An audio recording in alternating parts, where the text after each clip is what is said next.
Extreme Gaming Podcast. Quick breaks.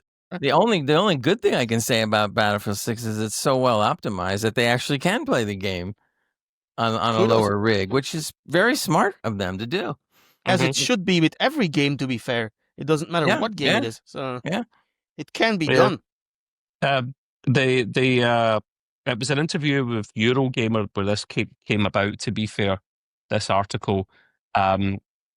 And it was the technical director of the game, a chap called Christian Buhl, B-U-H-L, Buhl. Speaking about the lines Battlefield Studios and EA went to ensure the game was playable by those in older setups. Buhl goes on to actually say that we built maps and had to go to our artists and tech artists to adjust these maps so that they were more performant.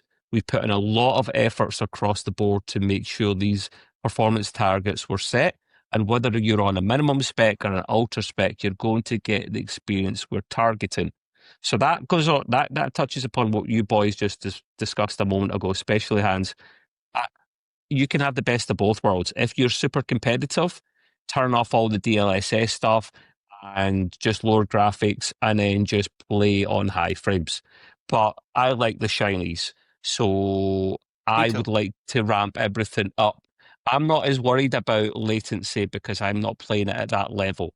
So I would turn on. Well, I'd always try it without DLSS first of all to max out the frame rate of my monitor, which is still 144 hertz because I have a 4K monitor, and that's fine for me for now.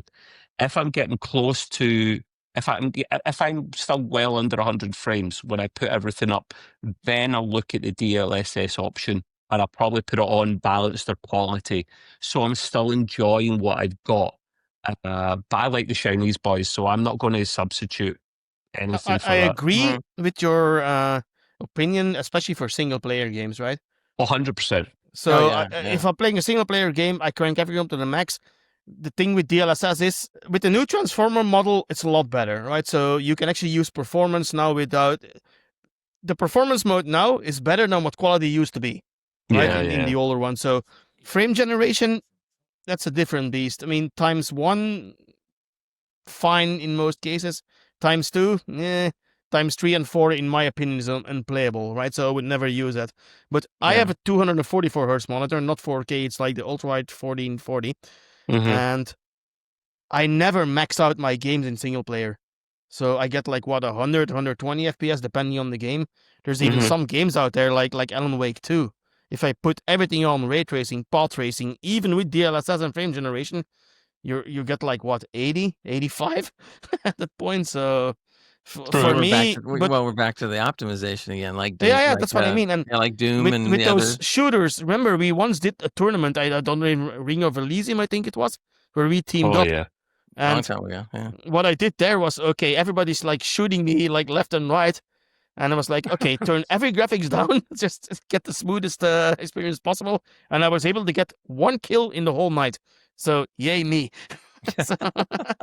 They look like 16-bit blocks, but at least you killed them. I killed one person. It was Matt. Shame on Matt.